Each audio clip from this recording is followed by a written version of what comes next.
Okay, welcome to the channel.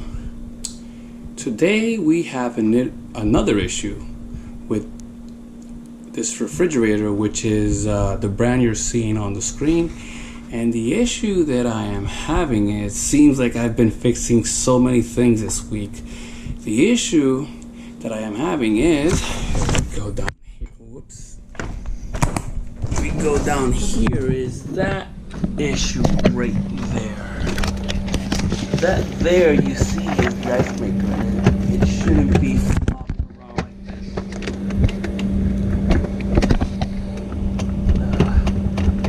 this. So this is the ice maker, and I don't know what happened. Something must have gotten jammed up here that actually caused it to fall apart. And what's happening is, this is held by 3 tabs. I can't show you from this end, but 3 tabs, 2 on the top, and then it has a piece on the bottom, which is what caused this whole fiasco. And I'm gonna show you what that piece is. Now, I called Whirlpool, and they actually sell you the whole ice maker, but not the piece that holds it. Oh, look at this, I gotta clean this up now. Anyway, I'll be right back and we'll discuss what's going on. So what ended up happening was, this piece right here supports the ice maker from below. I called Whirlpool to see if they had a replacement part, and they transferred me from one number to another number, and then this number took me to a website, and then they asked me to log in as a guest. I logged in as a guest, and they had a whole diagram with all the parts that they sold, and they did have the ice maker, but they didn't have this part. So in order for you to get this part to fix your ice maker, you had to buy the ice maker. So I wasn't about to pay $200 or a couple of $100 for an ice maker that works just to get this part. And the way this part goes is like this. You see, I guess the force, this goes on inside of the refrigerator or the freezer. It goes like this. This goes to the actual wall of the refrigerator, and this part right here goes and supports the actual ice maker. Now you can see where the stress marks are in this, and it's even cracked here. So this is what this should look like. You see how they kind of designed it. It has a little reinforcement here, but that didn't work. So what I did was, I actually made a template of this in tin, and of course this is not going to hold because it needs to be stronger. This is a little bit flimsy. So my next step is to take this template and make another on top of an angle bracket that I have and I previously used to fix the microwave. And I'm going to actually trace it and then cut it and then see if that works and if it holds up the ice maker. If it does, then I saved a couple of $100, and I pretty much improved upon Whirlpool's design.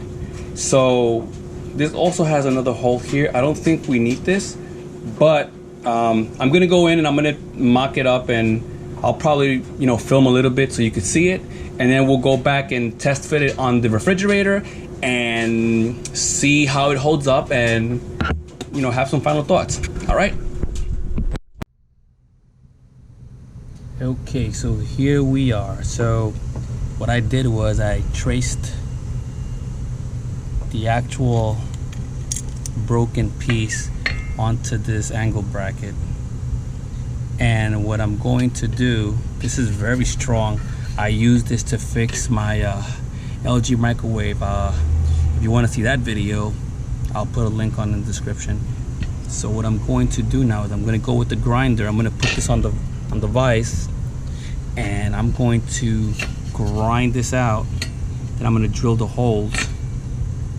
And once I do that, I'm gonna sand it down a little bit, and I'm gonna put it in the ice maker and see how it holds. I'm not going to film myself cutting and grinding this because that's something that anyone can do. Just make sure you wear your goggles and your gloves, and I'll show you the end result. I'll be right back. Okay, so I've done fabricating, cutting, and smoothing out the bracket, and I already installed it. I don't want to go through the video for that. I just want to show you. Here is the final product.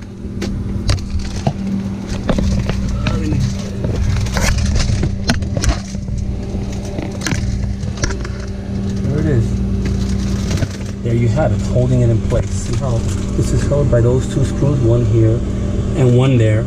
You have two screws holding it up, and then this is like 1/4-inch drive screws, and there's the base holding it up nice and tight. And it's functioning as it should.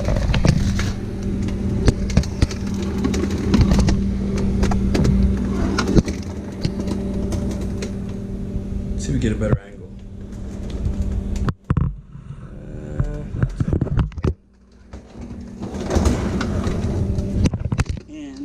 If I try to move it, nice and sturdy, and it's making ice. I had to disconnect it. There's a wire back there where you disconnect it from in the back. There's a connector that it has. You have to disconnect it to remove the actual ice maker. Otherwise, it's gonna fall here on top of the ice, and it's gonna like jam everything up. But anyway. Small plastic piece that Whirlpool would not replace. If you're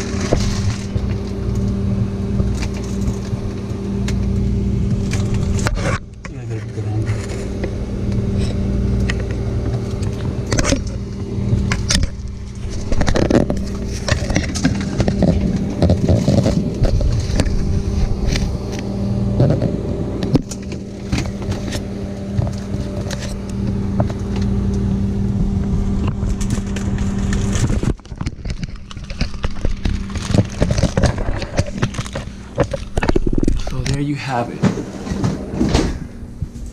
A small plastic piece that Whirlpool would not make or sell separately from the ice maker.